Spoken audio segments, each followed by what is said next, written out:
Баян хүн, ядуу хүн хоёрын гол ялгаа нь мөнгөний хэмжээ биш гэдэг. Юу гэдэг гэж шийдвэр. Мөнгөн дээр орж байгаа санхүүгийн шийдвэр. Яг ижилхэн цалинтай, яг ижилхэн боловсралтай, яг ижих ажил хийдэг хүмүүс хоёр хүн байлаа гэж боддог. 10 жилийн дараа өөр газар очсон байдаг.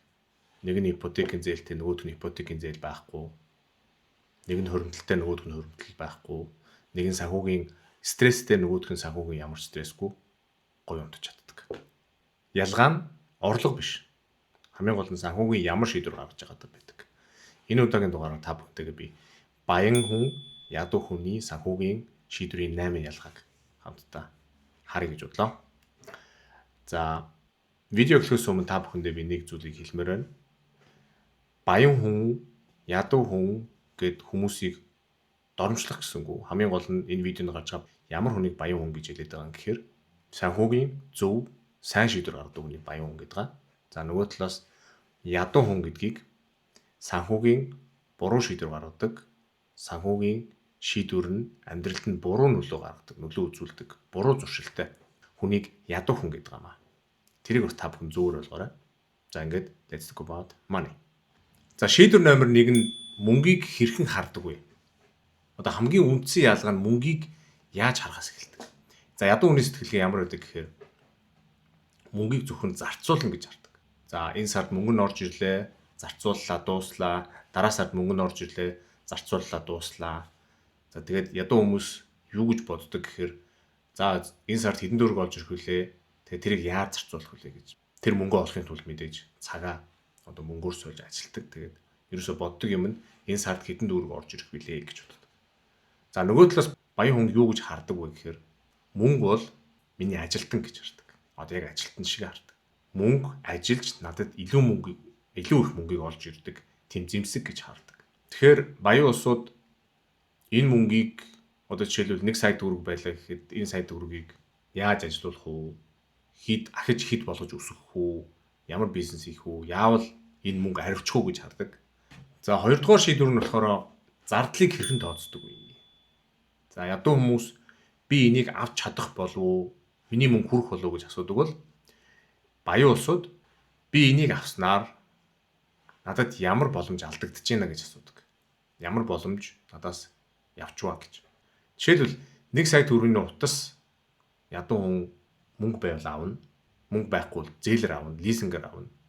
За, баян хүмүүс юу гэж боддог гэхээр ямар шийдвэр гаргадаг вэ гэхээр окей, 1 сая төгрөгөөр энэ утсыг авч ирснаас 1 сая төгрөгөөр дэлхийн ETF аваад 10 жилийн дараа тэр маань 10%, 20%, 30% өсөх юм байна гэж ирээдүрүүгээ хардаг. Энэ утас үнэхээр надад хэрэгтэй юу? Тэгэд би энэ утас авч 1 сая төгрөгөөр утас авч ирснаас цааш нь хөрөнгө оруулсан надад илүү ашигтай байна гэж харж байдаг. Тэгээд бас эндээс opportunity cost гэж алдагдсан боломжийг өртөг гэж яригддаг. За, баян хүн хэрвээ баян ч яах вэ, зүгээр ядуу хүн ч гэсэн одоо дэлхийн ETF аваад хөрөнгө оруулахынхаа оронд 1 сая төгрөгөөр утас аваад тэгээ жилийн дараа эвдрээд ч юм уу 6 сарын дараа алга болгоод ч юм уу тэгээд тэр алдагдсан боломжийнх нь өртөх нь болохоор 20-30% өсөлт.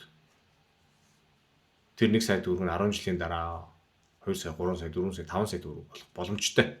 За, энийг яриад. За, 3 дугаарт нь болонгууд зээлийг хэрхэн ашигладаг вэ? Ядуу хүн зээл авахдаа зардалтаа ашигладаг. Хоол ундаа ашиглана, идэж уухтаа ашиглана, өмсөх, өмд, цамц, машин тэрэг, байшин юу гэдгийг тийм. Тэдгээр зүйл нь болохоор зөвхөн хэрэглээ учраас тэгсийгэл ингээд амьдралд нь ингээд уусаад алга болдог тийм. Тэгээ өр нь бол байж л байдаг. Өр нь 3-5 жилийн хугацаанд өрөө дарсаар л байдаг. Тэрнээс илүү хугацаанд ч гэсэн дарсаар л байдаг. Тэгээ өрөө дарж дийлэхгүй болохоор бахаад зээл авдаг. Зээлээ дардаг. Цалингийн орно юм дээр. За, баян хүн болохоор ямар шийдвэр гаргадаг вэ гэхээр зээл авлаа гэхэд тэр зээлийг ямар нэгэн баялаг бүтээх, ямар нэгэн бизнесээ өргөжүүлэх, ямар нэгэн тэр мөнгөөр ахиж мөнгө хийхийн тулд зээл авдаг. Хамгийн гол нь гол ялгаа нь зээл авахтаа биш, хамгийн гол нь тэр зээлийг юунд ашиглаж байгаа гэдэгт ялгаа байдаг. Манай Монгол улсад одоогийн байдлаар хэрэглээний зээл 18-аас 24% байгаа. Янз бүрийн зээлийн аппликейшн, банк санхүүгийн байгууллага. Тэгээд тэр зээлийг 2-3 дахин нугалж төлж байгаа шүү гэдгийг хүмүүс тэр болгон мэдтгүү. Тэгээд зээл авсаар л байгаа. Тэгээд энэ харамсалтай. За дөрөвдүгüүрт нь болонгууд хизээ худалдан авалт хийдэг вэ гэдэг дээр өөр шийдвэр гаргадаг. Ядуу хүн цалин буухаар худалдан авалт хийдэг. Юм хэрэгтэй ч байсан, хэрэггүй ч байсан цалингаа буухаар мөнгөтэй болохоор худалдан авалт хийдэг. Мөнгөтэй болохоор шинэ утас авдаг, мөнгөтэй болохоор хоол ундаа авдаг, мөнгөтэй болохоор шинэ тавилга авдаг, мөнгөтэй болохоор шинэ цүнх авдаг, гутал авдаг. За тэгээ мөнгөнд дуусахаараа мэдээж зээл рүү орно, өрлөө орно, үр тавина, лизинг авна ингэ яадаг. За баян хүмүүс хизээ худалдан авалт хийдэг гэхээр юм ямар нэгэн хэрэг болсон үед хэрэгтэй үед худалдан авалт хийдэг. Надад утас хэрэгтэй байна уу гэж асуугаад миний хуучин утас ажиллаж гэнэ үү ажиллахгүй юу? Надад машин хэрэгтэй байна уу? Миний хуучин машин явж гэнэ үү явахгүй юу? Надад шинэ пүүз хэрэгтэй байна уу хэрэггүй байна уу? Надад шинэ гар цүнх хэрэгтэй байна уу хэрэггүй байна уу гэж асуугаад үнэхээр хэрэгтэй бол тэрэндээ мөнгөө цуглуулж гаад зээл авахгүй, лизинг хийхгүй, мөнгөө цуглуулж гаад өөрийнхөө мөнгөөр тэр худалдан авалтаа хийдэг гэсэн. За 5 дугаарт нь болонгууд орлого нэмэгдэхэд юу хийдэг вэ? Ядуу хүмүүс орлого нэмэгдэхэд зарлага нь дахиад нэмэгдээд идэг. Тэрийг lifestyle inflation гэдэг. За орлого нь 20% нэмэгдлээ, зарлага нь яг адилхан 20% нэмэгддэг. Шинэ машинтай болно, шинэ гутал авна, шинэ цүнх авна, шинэ эд туршил авна, шинэ гаджетууд авна тийм. Ингээд орлого нь нэмэгдэх тусам зарлага нь даага нэмэгддэг ядуу хүмүүс. За баян хүмүүсийн орлого нь нэмэгдэхэд баян хүмүүс яадаг вэ гэхээр 70% нь хөрөнгө оруулалтанд хийдэг. 20% нь хадгаламжиндаа хийдэг, 10% нь өөртөө зарцуулдаг. Энэ хоёрын ялгаа. Гарч байгаа шийдвэр нь өөр байгааз. За 6 дугаарт нь болонгууд ямар бараа үйлчлэгээ авдаг вэ? Ядуу хүмүүс ихэнхдээ за дандаа юмны хямдхны сонгож авдаг. Тэгээд тэр нь 6 сарын дараа эвдэрдэг, 6 сарын дараа мууддаг, 6 сарын дараа байхгүй болдог. Тэгээд дахиад авах хэрэгтэй болдог. Одоо харамчун дандаа 2 удаа төлдөг гэж тийм үг байдаг. За баян хүмүүс нөгөө талдаа ямар шийдвэр гаргадаг вэ гэхээр юмны чанартайг нь авдаг. Чанартай юм бол үнэтэй байх албагүй. Хамгийн гол нь чанартай, үнэтэй тогтсон байх хэрэгтэй. Тэгээд баян улсууд ямар шийдвэр гаргадаг вэ гэхээр үнэтэй юм аавна, чанартай юм аавна, тэрийг олон жил хэрэглэдэг. За хүмүүс бодож ш магадгүй iPhone чинь чанартай ш тэгээд. iPhone чанартай мэдээж гой бүтээгдэхүүн. Гэхдээ жил болгон солиодох юм бол тэр чанартайд нь болж авсан би бол чанартай юм авч байгаа гэсэн одоо тэр аргумент бол байхгүй болж байгаа гэсэн үг. Ялгаа нь юу вэ гэхээр баян улсууд чанартай амийг сонгож удаан хэрэглээнд авдаг бол за ядуу улсууд аль хямдхныг аваад олон удаа тэрийг дахин авах, дахин төлөх. За 7 дугаарт нь болонгууд хинээс суралцдаг вэ? Хиний зөвлөгөөг дагдаг вэ? За ядуу хүмүүс ихэнхдээ ойр дотны хүмүүс, найз нөхөд, гэр бүлийнхаа зөвлөгөөг дагдаг. За мэдээж тэр гэр бүлийнх нь ойр дотных нь хүмүүс санхүүгийн одоо нөхцөл байдал нь тааруухан байвал мэдээж зөвлөгөө адилхан тааруухан байж таараа. Одоо байр аав, байрны үн одоо байн өснө. Тэнд байр аав, энэ байр аав. Алт аав, coin аав. Тэр хувь заалж гин, энэ хувь заалж гин, энийг аав, намайг дагаад хий. Гэсэн ийм зөвлөгөөнүүдийг дагдаг. За тэгээд мэдээж эдгээр зөвлөгөөнүүд нь ямар ч хэлэлд хөдөлж идгийг таахын аргагүй. Ихэнхдээ хэдэн жилийн дараа мэдэрнэ, хэдэн жилийн дараа ойлгоно. За баян улсууд яадаг вэ гэхээр өөрөөсөө сайн, өөрөөсөө илүү яваа хүнийг сонсдог. Тэр хүмүүсийн номыг уншина, тэр хүмүүсийн подкастыг үзэн, тэр хүмүүсийн ярьсан хэлснийг нь сайн сонсно. Тэгээд хамгийн гол чухал нь хэрэгжүүлнэ. Action. Хэдий амар мянган ном уншаад, мянган подкаст үзээд, мянган сэтгүүл үзээд, мянган одоо хүн дагаад ямар нэгэн алхам хийж эхлэхгүй бол ямар ч үр дүнгүй мэдээж тэ. Тийм болохоор одоо биднэрт дэлхийн интернет, дэлхийн мэдээлэл бүгд нээлттэй болчлоо. Мундаг санхүүгийн мэргэжилтнүүд, мундаг санхүүгийн тухай ярьдаг подкастууд одоо олон байгаа. Тэгээд тэр бүгдийг ашиглах бас ашиглах нь танаас шалтгаална. За шийдвэр номер 8 нь болохоор алдаанаасаа яаж суралцдаг вэ? За ядуу хүмүүс ихэнхдээ санхүүгийн алдаа хийгээд хоёр зүйлийг хийдэг. За нэгдүгээрт нь болонгууд тэр алдаагаа дахин давтдаг. За хоёрдугаарт нь болонгууд алдаанаасаа ичээд юу ч хийдгүү. Тэгээд тэр сэдвийг дахин хүнддгүү тэгээд орхидог.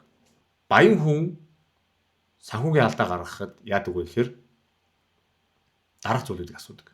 За би энэ алдааг яагаад гаргах ч юу? Юунаас болоод ийм алдаа гаргах ч юу? Дараагийн удаа юуг өөрөөр хийх вэ гэж тэр алдаанаас суралцдаг.